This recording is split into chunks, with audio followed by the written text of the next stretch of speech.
Hi friends, இன்றைக்கி எங்கள் வீட்டில் என்ன சாப்பாடுன்னு பார்க்கலாம். சூடாக சாப்பாடு,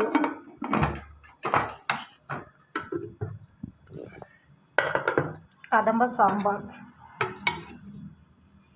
கத்திரிக்காய், கேரட், அப்புறம் அவரைக்காவோட அந்த காய், தேங்காய் பூ எல்லாம் போட்டு கதம்ப சாம்பார், அவரைக்காய் பொரியல்,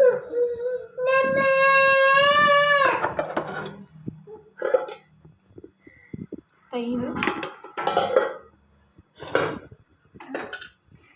நேற்று வச்ச புளிச்சக்கீரை,